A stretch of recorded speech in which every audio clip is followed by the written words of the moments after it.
'Twas the night before Wednesday, when all through the house not a creature was stirring, except Scrap with his RGB mouse. The code was checked in to the Reaper with care, in hopes that Saint Gaben would soon be there. Season's greetings, and welcome to development log number 3 for my game, Pico Strategy. Let's jump into what's been worked on since the last video. I gave the camera a much needed update. You may have noticed with my captured footage in earlier videos, the camera would fly wildly all over the place. This was because I had the camera follow the cursor position exactly with a bit of smoothing. Not the greatest way of doing things. I fixed this by only making the camera move when the cursor gets close to the edges of the screen. In addition, I made it so the camera can be moved with the WASD and arrow keys, for those who rather control it that way. Holding shift will make it move faster, in case you have places you need to be. This makes it a lot easier to control the camera, but it still isn't perfect.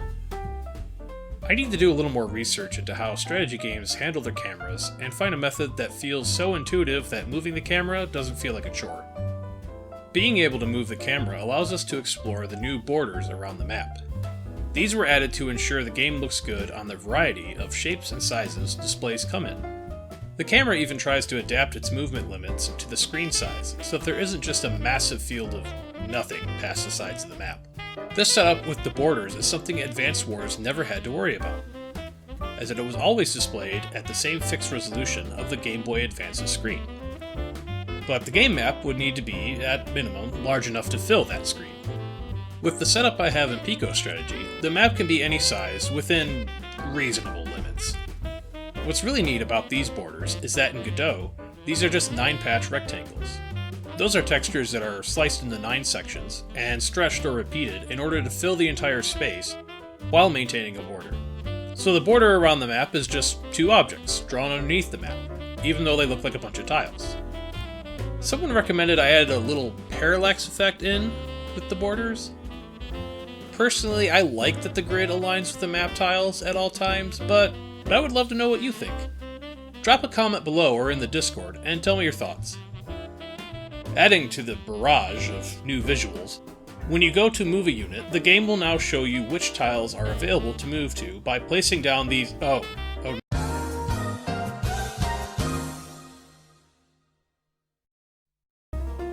Okay, so now that I know my X from my Y, the game will show you which tiles are available by placing down these highlight tiles.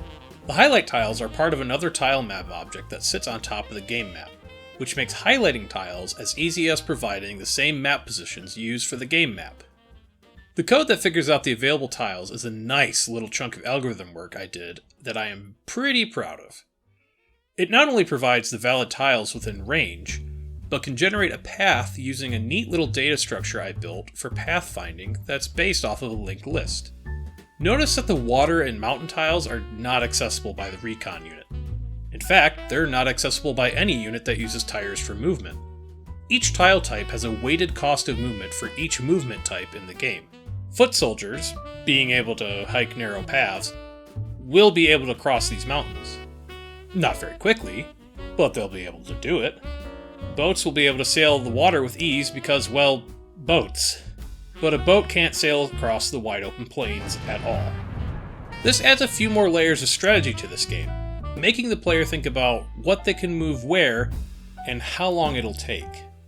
Alright, so you've selected a unit, you've told it you want it to move, and you've selected an available tile. What comes next? Well, how about moving to that tile? And not just snapping to it like it already does.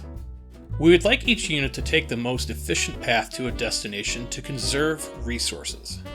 Because it's not like these are Cybertrucks. They burn precious, refined dinosaur leftovers to get around. So when the game calculates the path to a selected tile, we want to make sure it's the shortest path to that tile. Thankfully, that little bit of algorithm work I did ensures we have the shortest path to a given tile. The server also validates the path to make sure it's a path the unit can actually take. However, the client actually starts moving the unit before it gets the game state back from the server, after sending the move command. This is pretty typical in multiplayer games. You want the client to feel responsive, but you need the server to have the final say in everything. What if, for some reason, the client and server don't agree on the final position of a unit? Say the client allowed us to go one tile past the range of a unit's movement, for whatever reason. The server catches the error and refuses to update the game state, sending the original state back.